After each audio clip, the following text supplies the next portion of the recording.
तुम्हें सुना रहा हूं। और देखो सरस्वती कठपुतली के समान है और भगवान श्री राम उस कठपुतली को नचाने वाले सूत्रधार के समान हैं। वे अपना निज भक्त जानकर जिस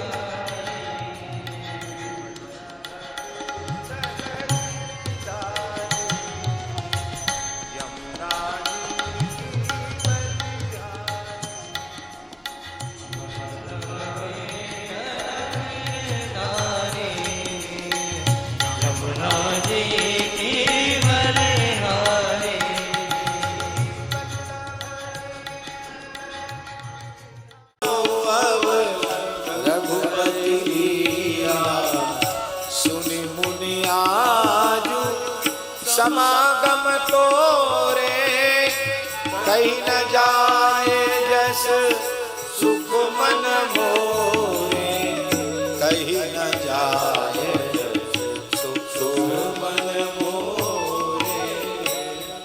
अब सावधान होकर श्री राम जी के मंगलमय चरित्र को सुनो।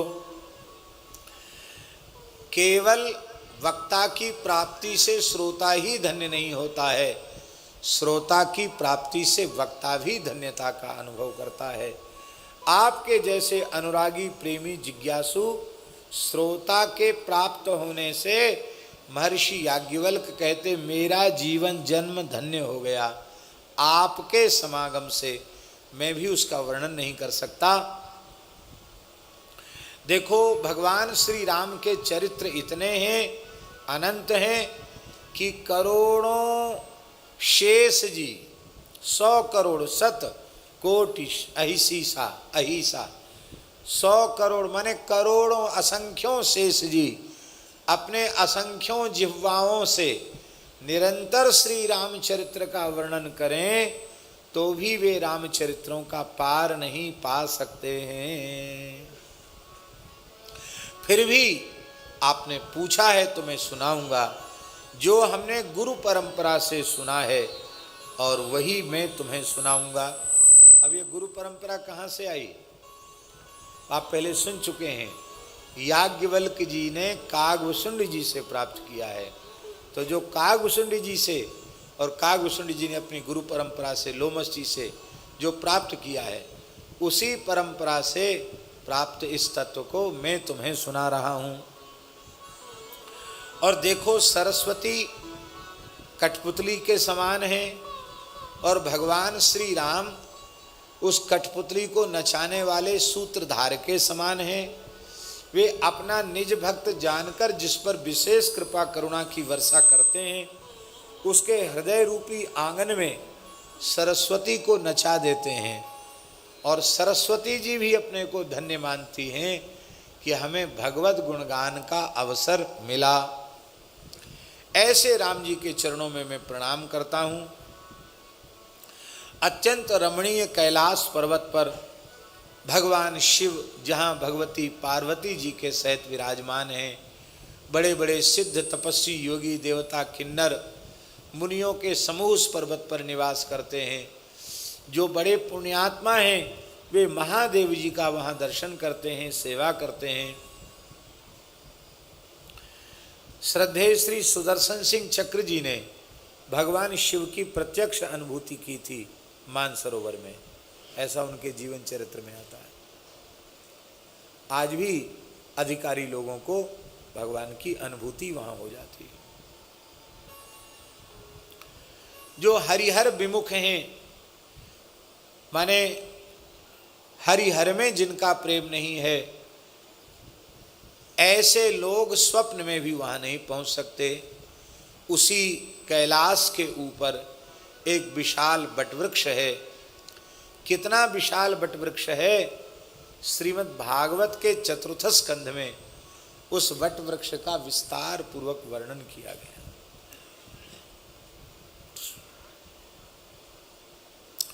100 योजन ऊंचा है।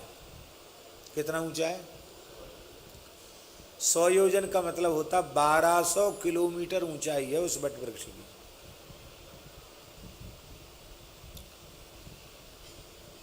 और एक एक डाली 75-75 योजन की है।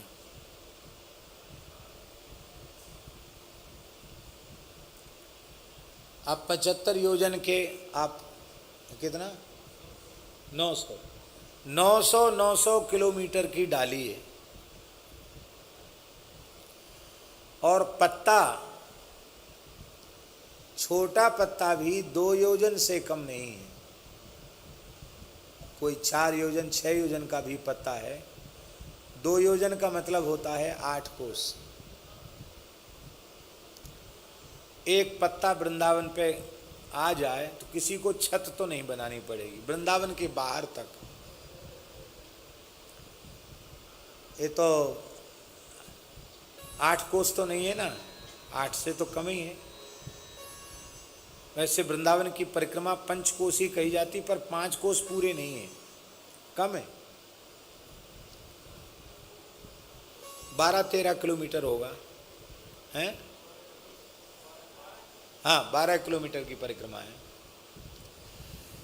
लेकिन एक बात बता रहे हैं, और निर्निडम, उसमें कोई घोंसला नहीं। ताप वर्जितम, उसमें कभी ताप नहीं आता। किसी भी प्रकार का प्रकृति जगत का ताप वहाँ आता नहीं। न उसके नीचे ठंड लगती है न गर्मी लगती है।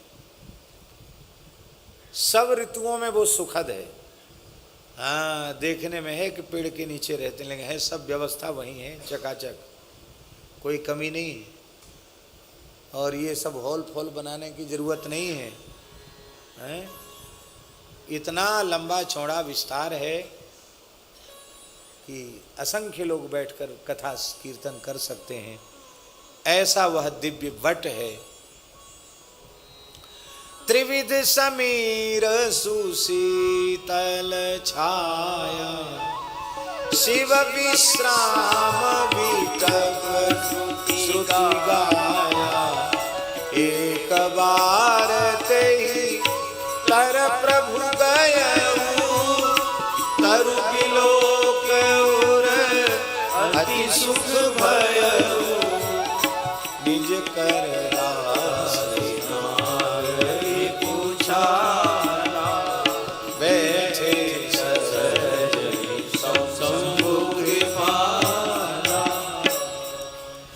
एक बार तेहितर प्रभु गयऊ। तेहितर प्रभु गयऊ, इसका आशय क्या है? इसका आशय यह है कि अभी तक तो भगवान शिव के संकल्प से निर्मित जो दिव्य मणियों से जटित दिव्य महल है, उस महल में थे। पर अब वो काम पूरा हुआ, कार्तिकेय का जन्म हो गया, सब काम हो गया। अब भगवान उससे दिव्य महलों से बाहर निकलकर पधारे और वट वृक्ष को देखकर बड़ी प्रसन्नता हुई और स्वयं ही उन्होंने अपने हाथ से बाघंबर बिछा। राम कथा के आदिवाचक ने ये बात अपने चरित्र के माध्यम से समझाई कि भगवत गुणगान करने वालों को बहुत ज्यादा अपेक्षा नहीं रखनी चाहिए कि ऐसा ऐसा तामझाम हो, ऐसी ऐसी तैयारी हो, तब हम सोच सकते हैं आने का। सेवकों की कमी नहीं, पार्षदों का अभाव है क्या? इसका तात्पर्य है कि वो बाघंबर जो आसन का था ना, वो भी कंधे पर ही था शंकर जी के, और तुरंत कंधे से उठाया और बिछा दिया। और सहज ही बैठे शंभु कृपाला। वहाँ कोई चौतरी वगैरह नहीं बनाई कि कोई व्यासपीठ बनाते, ध्वजा पताका लगाते, ऊपर से चंदोबा तान। क्योंकि इस देश में इतना अधिक मूक प्राणियों पर अत्याचार हुआ है कि प्रायः शेर मारे गए, बाघ भी मारे गए, बाहर से मंगाने पड़ रहे हैं, और जो हैं उनकी भी यहाँ ठीक सुरक्षा लोग नहीं कर पा रहे हैं, उनमें भी लोग मर रहे हैं। और निश्चित गिनी चुनी संख्या है, इतने हजार ये इतने हैं, गिनी चुनी संख्या है, ज़्यादा नहीं। प्राचीन काल में जो सिंह, बहुत ध्यान से सुने, ये बात थोड़ी कहनी आवश्यक है। सिंह वृद्ध हो जाता था तो उसके दांत गिर जाते थे, गल जाते थे, नख भी गल जाते थे। अब शेर घास तो खाएगा नहीं, अब वो मांस को काट कर खाने में या भाग दौड़कर अपने शिकार को पकड़ने में वो सक्षम नहीं होता था। ऐसा शेर फिर भूख के कारण गांव में घुसता था, और गांव में घुस कर के अथवा जंगल में किसी मनुष्य पर आक्रमण करता था, और मनुष्य का रक्त मांस का स्वाद जब उसकी जिह्वा पर लग जाता था तो दूसरा वो खाते ही नहीं था, आदमखोर हो जाता था। तो ऐसे सिंह आदि के वध की राजाज्ञा थी, राजा लोग उसका वध करते थे। और उसका चर्म कोई तपस्वी ऋषि लेकर शोधित करके उस पर बैठकर जप आदि करते थे, तो उनको तो मोक्षस्याद व्याघ्र चर्मणि, उनको तो मोक्ष हो जाता था। जिस जीव का चर्म है उस जीव की सद्गति हो जाती थी। इसलिए ये केवल फैशन नहीं है, अपनी सद्गति का तो ठिकाना नहीं है, और दूसरे का चमड़ा बिछा के उसकी सद्गति का हम ठेका लेवें। तो चर्म का आसन इसीलिए बहुत ही वर्तमान परिप्रेक्ष्य में बहुत विहित नहीं है। हमारे यहाँ सिद्धांत पटल में लिखा है, साधुओं का एक ग्रंथ है सिद्धांत पटल, फक्कड़ महात्माओं का। उसमें लिखा है, अपनी खाल को मरम न जाने, दूजी खाल ले तरें बिछावे, ऐसा डूबे थाह न पावे। अपनी खाल को मरम न जाने और दूजी खाल ले तरें बिछावे, दूसरे के चर्म को नीचे बिछाता है तो ऐसा डूबे थाह न पावे, ऐसा डूब जाता है कि उसको फिर थाह नहीं मिलती है। इसलिए पहले अपनी खाल का मर्म, इसका मतलब है देहाध्यास से ऊपर उठो, देह के मर्म को समझो, और फिर आपके समर्थ गुरुजन आपको अधिकारी समझेंगे तो आपको आदेशित कर देंगे, नहीं समझेंगे तो नहीं करेंगे। खाकचौक में, पहाड़ी बाबा आश्रम में खाकचौक में, अब तो वो असावधानी से वो व्याघ्र चर्म गलकर नष्ट हो गया और वो विसर्जित ही हो गया, कुछ भग्नावशेष उसका होगा तो होगा। वो ऐसा विलक्षण व्याघ्र चर्म था भैया जी, कि उस पे कोई बैठे तो बेहोश हो जाता था।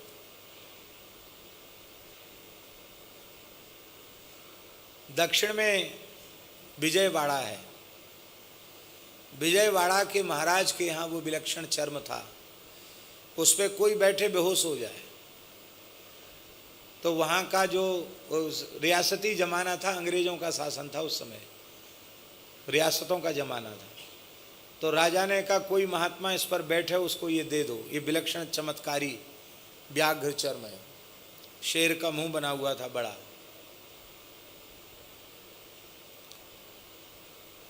तो जगह जगह महात्माओं को कहते कि वहाँ विजयगढ़ के महाराज ने भेजा है, इस पे आप बैठो। बैठने वाला बेहोश हो जाता। वो व्यक्ति वृंदावन आया दक्षिण का, तो यहाँ शाह बिहारी मंदिर है टेढ़े खंबा वाला, यहाँ गया, पुजारी से पूछा भैया कोई ऐसा जोगी पुरुष है जो एक विचित्र चर्म लेके आए हम। सिंहासन है, सिंह का चर्म है, बबर शेर का था वो। सिंहासन है, उस पर कोई बैठ नहीं सकता, ऐसा विलक्षण है वो। तो वो पुजारी महाराज जी को जानता था। महाराज जी बड़े प्रेमी थे संगीत के। तो पुराने जमाने में यहाँ शाह बिहारी में शास्त्रीय संगीत होता था। तो ध्रुपद धमार जब होता था तो अपने समय में पूज्य पहाड़ी बाबा महाराज को पखावज के लिए वहाँ बुलाया जाता। विशिष्ट जो कलाकार आते तो महाराज जी पखावज बजाते थे। उनका तबला भी पखावज जैसा ही था, चौड़ी पूड़ी का। और वैसे पखावज महाराज जी बहुत अच्छा बजाते थे। श्री बीणा बाबा के साथ उन्होंने पखावज बजाया। और मथुरा वृंदावन जो रेडियो स्टेशन खुला, बीणा बाबा की कृपा से खुला। और उसमें प्रथम जो प्रस्तुति हुई उसमें उनके साथ बीणा के साथ तबला महाराज जी ने बजाया। आज भी रिकॉर्डिंग है, महाराज जी ने तबला बजाया उसमें। तो महाराज जी वहाँ बजाने जाते थे कभी कभी, बहुत आदरपूर्वक बुलाते थे, बाबा बड़े आए आप बजाओ। महाराज जी बजाते थे। उसने कहा हमारी दृष्टि में एक संत हैं, वो आया यहाँ खाक चौक। तो महाराज ने बिछा दे। बोले महाराज इस पे बैठना पड़ेगा। बोले तू यहीं रह, मैं इसी पे सोऊंगा, इसी पे रहूंगा। महाराज जी बैठ गए। शेर पे सवा शेर बैठ सकता है, कुछ नहीं हुआ उनका, तो कुछ नहीं बिगड़ा। साष्टांग प्रणाम। बोले हम मुफ्त में नहीं लेते किसी की चीज, चाहे राजा दे चाहे कोई दे। एक कंबल ले जा, बढ़िया कंबल था, वो कंबल उसको दिया। बोले तू ले जा चाहे राजा को दे देना, पर मुफ्त में नहीं लेता हूँ। एक बड़े महापुरुष थे, नाम हम नहीं ले रहे हैं जान करके, साधु समाज के बड़े ऊंचे पद पर बैठे थे। एक बार बड़ी पंचायत थी खाक चौक में, तो लोगों ने उनको उस पर बिठा दिया, आसन पर महाराज जी बैठते थे। अब पंचायत थी तो सब लोग नीचे बैठे, वो बहुत विशिष्ट थे इसलिए उनको ऊपर बिठाया। जैसे ही बिठाया पछाड़ खा के बेहोश होकर नीचे गिर गए। 10 मिनट भी नहीं हुआ बेहोश होकर नीचे आ गए। इतना विलक्षण था महाराज। और दास को महाराज जी एक दिन, पता नहीं उनकी क्या लीला हुई, एक दिन ये सब इतिहास सुनाया और एकाएक उठ के खड़े हुए मेरा हाथ पकड़ा, चल बैठ। अपना कमंडल दे दिया, चल बैठ। बैठ गए। और फिर बोले इसका फोटो खींच लो। फोटो भी खिंचवाया। अभी कलकत्ते में फोटो है वो उस समय का। पाग बंधी हुई है, कमंडल लिए हुए हैं और उसी बाग हम सिंहासन पर बैठे हैं। बोले देखो अपनी इच्छा से बैठते तो तुम्हारा भी अनिष्ट हो जाता, अब हमने बैठने का अधिकार दे दिया है। बड़ी कृपा गुरुजनों की। मृगचर्म की भी महिमा है, व्याघ्रचर्म की भी महिमा है, लेकिन ये फैशन नहीं है। मृगचर्म पर गृहस्थ साधक भी अधिकारी होने पर बैठ सकता है, किंतु व्याघ्रचर्म पर विरक्तों को ही बैठना चाहिए। ऐसी बात हमने गुरुजनों से सुनी है।